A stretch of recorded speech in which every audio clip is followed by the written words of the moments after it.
This is the award-winning Lee Pitts Live. The award-winning Lee Pitts Live is brought to you by Hodges University. Build the future you at Hodges University. Southwest Florida was so thrilled to have them here in the community. As I've said in the past, they have the most important job in all of the country, actually, where they go around and educate people, help people to get the proper amount of care and attention and prevention for HIV and AIDS. They are the leaders in the community, constantly on the ground. Amy and David, let's bump you in. Absolutely. Hey, when I say that you guys have the most important job around, do you feel that way?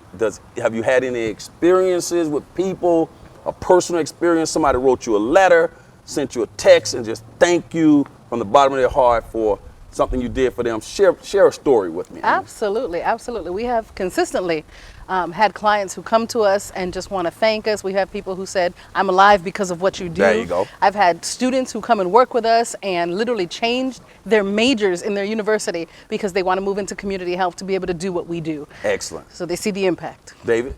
Yes, as a prevention specialist and we're out in the community, you often hear from the community members at large saying how much they enjoy the testing opportunity. Because on a typical day, no one wakes up saying, I want to get tested for HIV. But when we are out in the community providing this service, it makes a great impact. How are the numbers in Florida HIV now compared to where they were 30 years ago, Amy? Unfortunately, Florida's still pretty high, but it's moving in a good direction. CDC, Center for Disease Control, had said that we were #1 in the nation in 2013, and as of 2014 numbers, because we're a little bit behind, we are now #2. So we've moved down a slot. Still high, but we're doing better. Hey, now if we're #2, people out there want to know who's #1. Right now, New York, California, and Texas are vying for #1. Okay. Now, when you are rated #1, what did that do for the state of Florida? Did a lot of eyeballs from the government get placed on the state of Florida? More funding comes into the state of Florida, more outreach, those types of things? It didn't drive more funding, but it did drive more activities. So all of us in the prevention arena have really ramped up our efforts, really working together collaboratively to make a difference. We're trying to think outside the box. What can we do different? What hasn't worked? What has worked? Really trying to focus on making a difference in the community. Mcgregor Clinic, of course, is a cornerstone in Southwest Florida, particularly in would it be, David, would it be Fort Myers or would it be Lee County when we think Mcgregor Clinic? Specifically, on a bigger picture, I would say Lee County, Okay. but we're located in the heart of Fort Myers. Okay. What have you guys been doing to increase awareness there to the community? To increase awareness about HIV and AIDS, we have increased our outreach opportunities, gained more partnerships throughout the community to have a greater presence and impact by simply offering not only HIV testing, but HIV education as it relates to prevention. It's just like a diabetic. If you don't educate this person about the importance of not eating the foods that could cause them to have increased risk of the diabetes, they really won't understand it. But when we provide the education piece as to why you should use a condom, what are your risk factors? What does it mean as it relates to a risk factor? Those opportunities give more appreciation to the testing and outreach that we actually provide. When you say you've increased outreach, what are some things that help increase outreach? Is it the number of bodies on the street? Is it technology? Is it community organizations leveraging them to help the awareness process? I was slinging that over That is you. a phenomenal question, and the answer is all of it.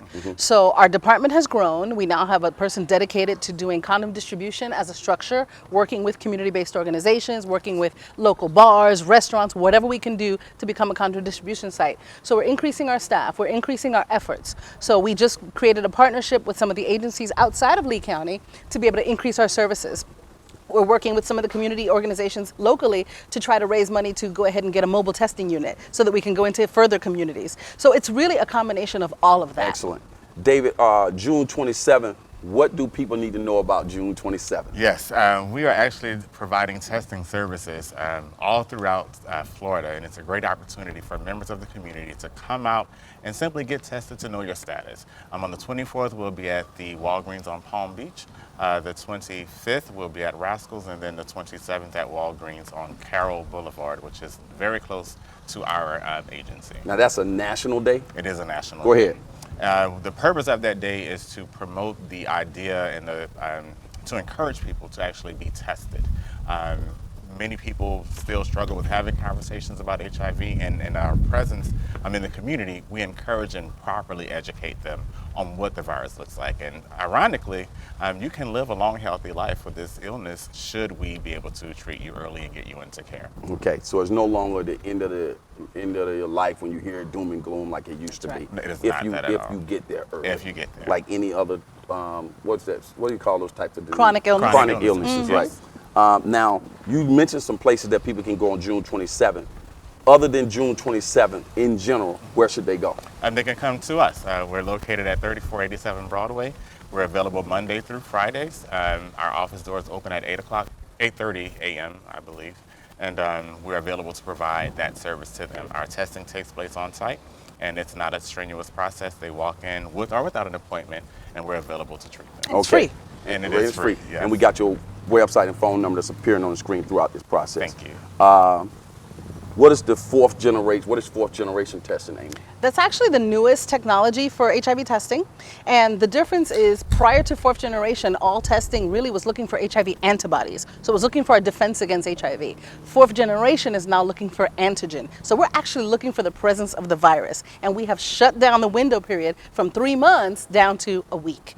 3 months until what? Until your body produces enough antibodies that our test can pick it up and determine that you're positive. If we're looking for antigen, which is what the fourth generation is looking for, we're looking for virus, not the presence of antibodies. So we can actually find what we call acute cases. That means the person who's been recently infected, who had a recent infection within the last 7 days, we can find them because that's when they're most infectious, and we want to get them contained by getting them in treatment.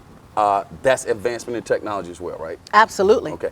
Absolutely. Now, the fact that we're hearing it right here on Lee Pitts Live now, how long has that been in existence? It's only been a few years, actually. Okay, so we're breaking a little news. Still pretty new, still pretty new. And a lot of labs are now switching to it. So we're not global, we're not universal yet, but it's getting there. And but it's here in Southwest Florida. It sure is. The Mcgregor It sure Clinic. is, absolutely. Okay. If someone tests positive, what can they expect? I'm so glad you asked that. If they come to our clinic and they're positive, they're going to get first class, top of the line care. That's first number one. We're going to give them an environment that's safe, that's comfortable, where they can come in, not feel ostracized, not feel like it's a death sentence, but really understand that there's hope, there's healing, there's a process for them. And we're about whole health. We're not just about treating their diagnosis. We're about the entire person. So we've got systems in place to really get them moving to that next level. June 27th is HIV testing day. David, final question. The stigma of a certain income, a certain racial group, sexuality, and so on being HIV positive or carrying it, that's long gone, right? I mean, not long gone, but people need to get out of that, right? We do encourage people to release that particular stigma. As with any chronic illness, anyone can contract HIV or AIDS. The significance is the only way you know you have HIV or AIDS is to be tested. That's Just like right. when it comes to hypertension. You don't wake up and say, oh, I have hypertension. You go to a doctor and he lets you know, hey, we're diagnosing you with hypertension. And you still need to use protection. Don't just look at somebody and say you think it's Absolutely. cool. Absolutely. You must always use protection. I think that's like at the top of you guys constantly pushing that, right? HIV Yes. doesn't have a face. That's right. That's what I was getting at. Well, went by too fast. Let's bump you guys again. And you guys always bringing good information. I'm sure we're gonna get you back in a couple more months. Absolutely. Thanks It's a for pleasure. Thank you so much. The saying goes on this particular show, for those who say it can't be done, they're usually interrupted by those like Amy and David and Sharon and all the fine people over at Mcgregor Clinic who are doing it. When we come back, we'll talk to the NAACP about what's going on with the Black Girls Run or exercise. We'll get the proper name. We'll be right back.